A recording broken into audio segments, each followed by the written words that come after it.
ನಮ್ಮೊಟ್ಟಿಗೆ ವ್ಯಾಸರಾಜ್ ಅವರಿದ್ದಾರೆ, ಹಾಗೆ ನಮ್ಮೆಲ್ಲರ ಪ್ರೀತಿಯ ಲೂಸ್ ಮಾದ ಯೋಗೀಶ್ ಅವರಿದ್ದಾರೆ. ಆಲ್ರೆಡಿ 2 ಮ್ಯಾಚ್ನ ವಿನ್ ಆಗಿದ್ದಾರೆ, ನೀವು 1 ಮ್ಯಾಚ್ನ ವಿನ್ ಆಗಿದ್ದೀರಾ.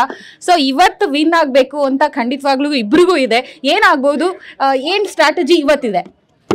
ಇಲ್ಲ, ಯಾವ ಎಲ್ಲ ಟೀಮು ಸಿಕ್ಕಾಪಟ್ಟೆ ಬ್ಯಾಲೆನ್ಸ್ ಇದೆ. ಯಾವ ಟೀಮನ್ನು ಟೇಕನ್ ಫಾರ್ ಗ್ರಾಂಟೆಡ್ ಆಗಿ ತೊಗೊಳಕ್ಕಾಗಲ್ಲ. ನಾವು ನಮ್ಮ ಬೆಸ್ಟ್ ಆಡಲೇಬೇಕು. ಅವರು 2-2 ಗೆದ್ದು ಒಳ್ಳೆ ಮೊಮೆಂಟಮಲ್ಲಿದ್ದಾರೆ, ಒಳ್ಳೆ ಕಾನ್ಫಿಡೆನ್ಸಲ್ಲಿದ್ದಾರೆ. ನಾವು ಅಷ್ಟೇ ಕಾನ್ಫಿಡೆಂಟ್ ಆಗಿದ್ದೀವಿ. ಹೋಪಿಂಗ್ ಫಾರ್ ದ ಬೆಸ್ಟ್ ಅಷ್ಟೇ. ನಾವು ಅಂದ್ಕೊಂಡಂಗೆ ಏರಿಯಾಸಲ್ಲಿ ಬಾಲ್ ಬಿದ್ದು ಬ್ಯಾಟಿಂಗ್ ಆರ್ಡ್ರಲ್ಲೆಲ್ಲ ಕ್ಲಿಕ್ ಆಗಿ ಆದರೆ ಗೆಲುವು ನಮ್ಮ ಕಡೆ ಇರುತ್ತೆ. ಬಟ್ ಅದರ್ವೈಸ್ 2 ಟೀಮಲ್ಲಿ ಯಾವ ಟೀಮ್ ಬೆಸ್ಟ್ ಗೇಮ್ ಮಾಡುತ್ತಿವತ್ತೋ ಅವ್ರು ಗೆಲ್ತೀವಿ ಅಂತ ಅನಿಸ್ತಾ ಇದೆ. ಓಕೆ, ಎಲ್ಲರೂ ಒಂದೇ ಫ್ಯಾಮಿಲಿ ಥರನೇ ಇಲ್ಲಿ ಇರೋದ್ರಿಂದ ಸೊ ಯಾರು ಗೆದ್ರೂ ಅಥವಾ ಸೋತ್ರೂ ಒಂದೇ ಖುಷಿ ಆಗುತ್ತೆ. ಬಟ್ ಸ್ಟಿಲ್ ಒಂದು ಕ್ಯಾಪ್ಟನ್ ಆಗಿರುವಂಥ ಒಂದು ಜವಾಬ್ದಾರಿ ನಿಮ್ಮ ಮೇಲಿರೋದ್ರಿಂದ ನಿಮ್ಮ ಟೀಮೇ ಗೆಲ್ಲಬೇಕು ಅನ್ನೋದೇ ಇರುತ್ತಲ್ವಾ? ಇಲ್ಲ, ಅದು ಯಾರು ಗೆದ್ರಿಗೂ ಒಳ್ಳೆ ಖುಷಿ ಆಗುತ್ತೆ ಅನ್ನೋದು ಸುಳ್ಳೇ.